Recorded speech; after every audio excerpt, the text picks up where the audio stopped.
day, everyone. We will be doing the giving a bed bath to the patient. But first, we will be gather the equipment. So, we have our equipment here uh, sa tabi po ng patient. After that, we will perform hand hygiene first.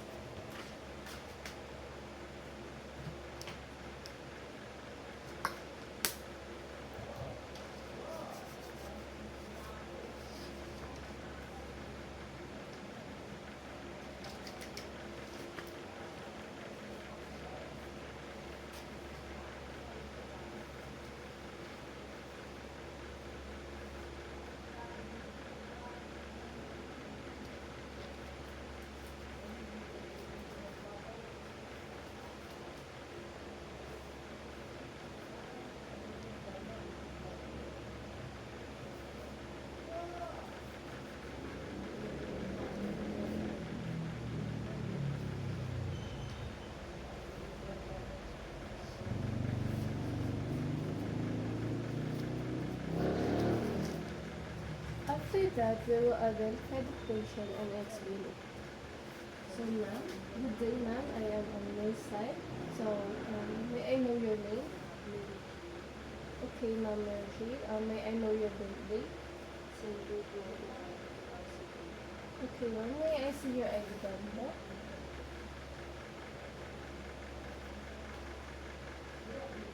Okay, ma'am. Thank you. After that, we will provide some privacy for the patient para po comfortable siya and hindi po siya ma-uncomfy. We will close the curtain and the door. So, after that,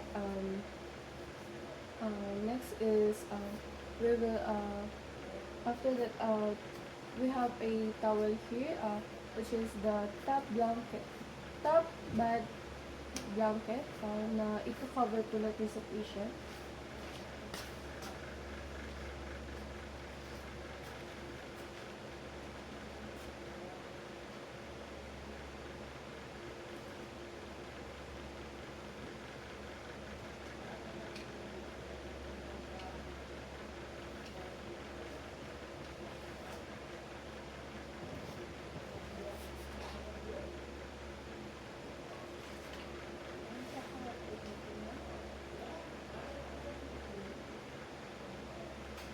Next is i-remove natin yung blanket na sa ilalim.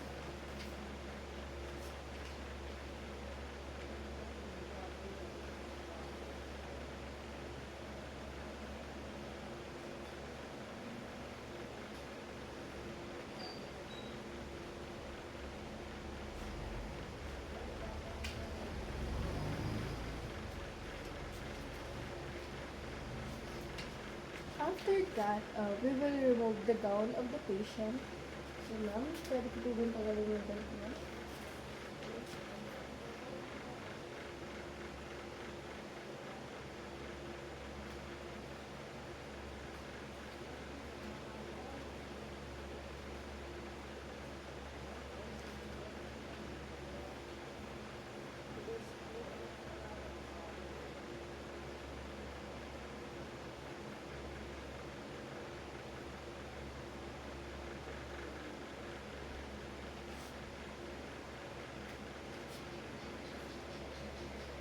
Ma'am, paharap po dito.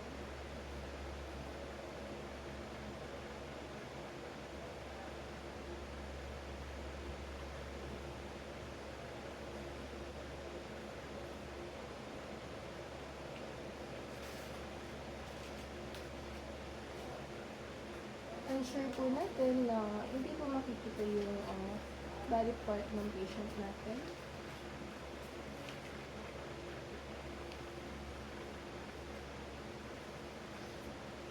Okay, after that, we will be doing the back po, which is the first ilalagay po natin yung which is the towel.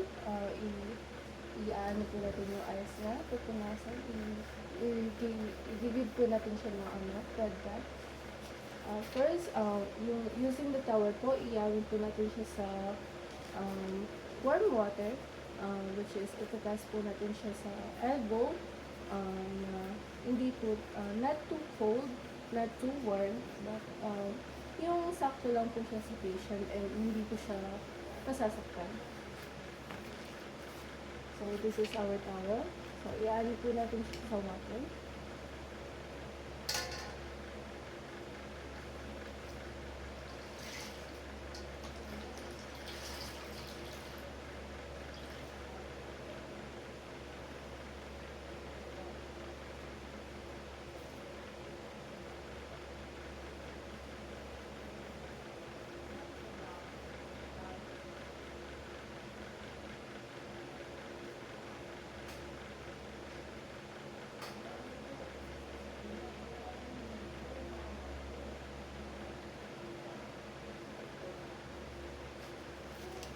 And then, ipupunasan po natin yung kanyang eyes, which is sa eyes po and sa nose, hanggang nose.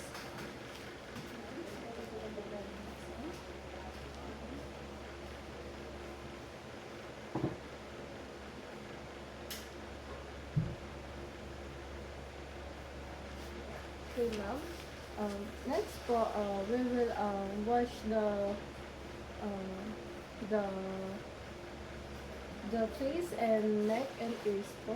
But first, bibigyan po natin siya ng towel, which is the dry towel po.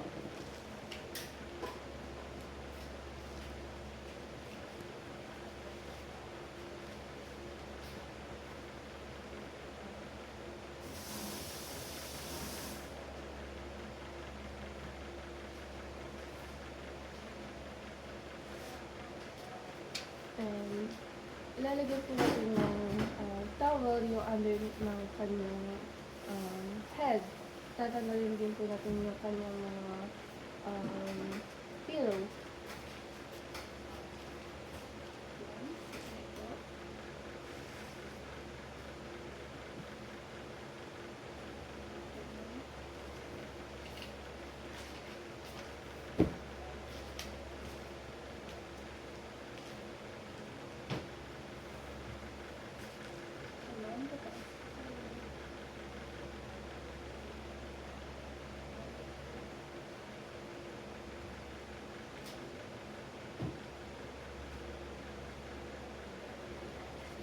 Okay, so now we will wash yung kanyang face, neck, and ears.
Okay, next po is we will now proceed sa kanyang chest.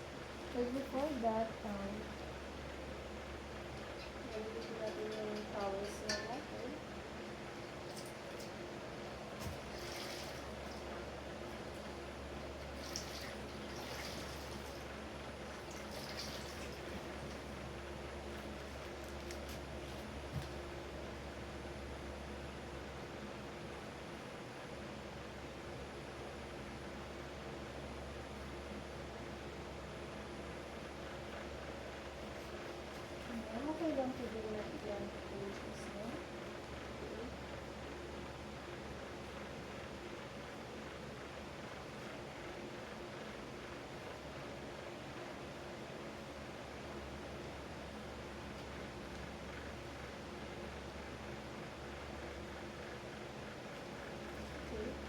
will now proceed po sa kanyang abdomen or abdomen area, which is the umbilical area.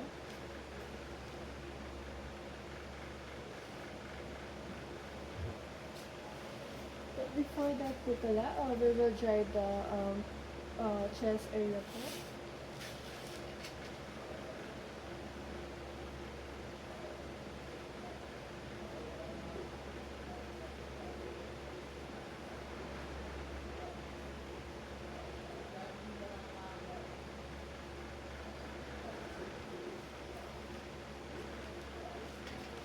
Okay, next is which is the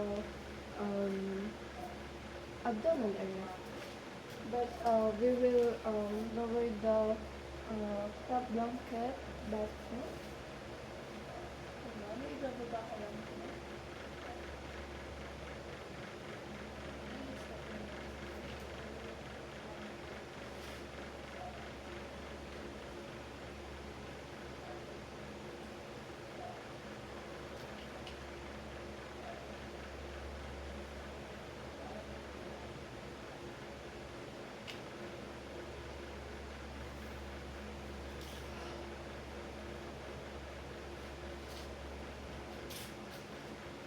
Then, lalagyan na po natin yung water and then i-wash na po natin yung kanyang umbilical area.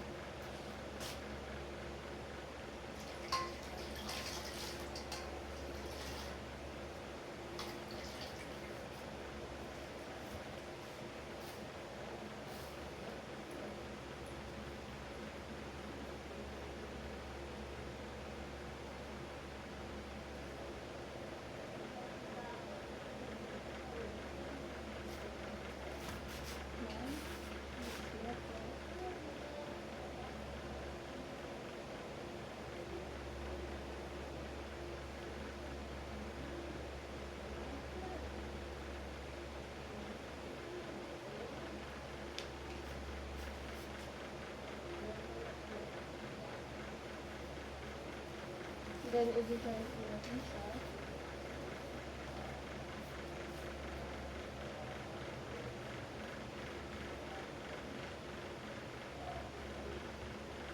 And next, we will do na po. So, we will now proceed po sa kanyang arm.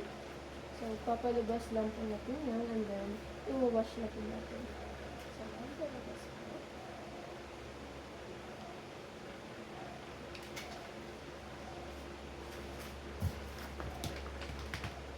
Then, we will place a towel po, which is the lengthwise towel.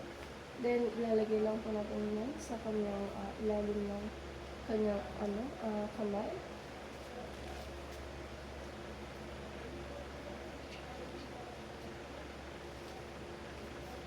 Then, i-wash na po natin.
And then, gagawin po natin siya sa kawandahan na po.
So, we're now done sa kanilang arm.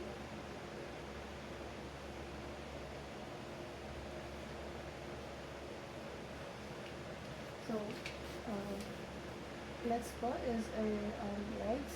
I-expose po natin yung kanyang legs and then i-wash po natin.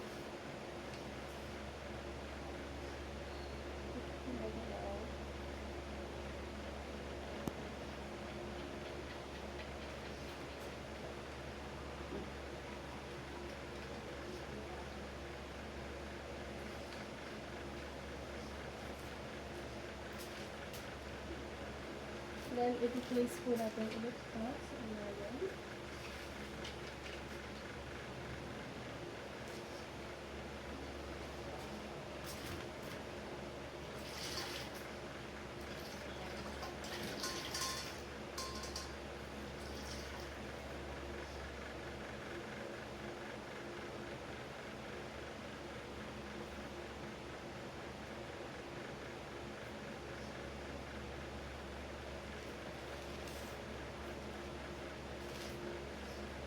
Start po tayo sa knee to ankle to knee and then knee to legs.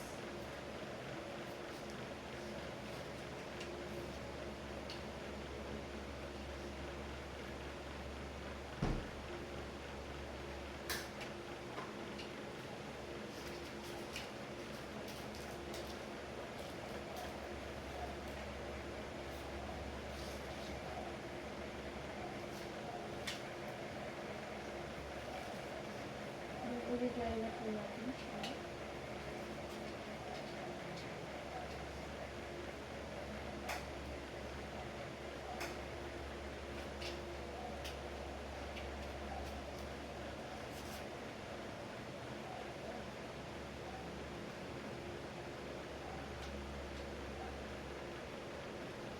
And then, gagawin din po natin siya sa same legs na po, kasi sa right.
Next is sa foot na po, gagawin po natin yun kung ano po yung ginawa natin sa mga arm and legs na po.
Then, gagawin po natin siya sa kabilang foot na po. And then,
so, we will then po giving birth to the patient. So, we will now, talagyan po natin siya ng gown niya po.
Next is, bibigyan na po natin ng promotion.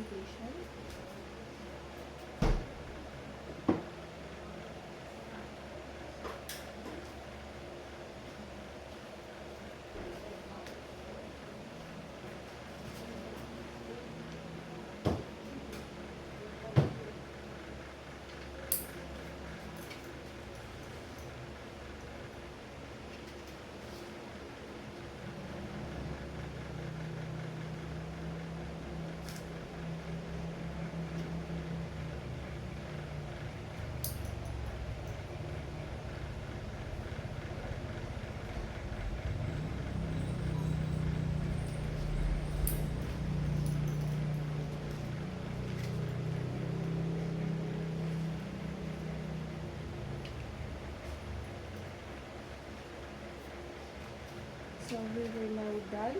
So we will now explain to the we will now tell to the patient now we were done and documented. So now we're done na po. Giving you back to you. So just call me po if you need anything. There's a bell call po over there, and then you have to ring it para po if you need so yes, assure po na pupunta po ako dito once na kailangan ko ng help. After that, we will remove my gloves. I will remove my gloves and perform hand hygiene.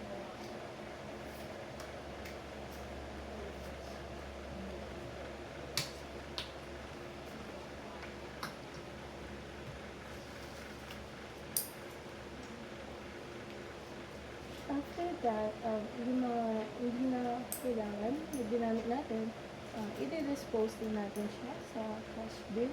And then, yung mga towel, ilalagay natin siya sa laundry basket. That's all po.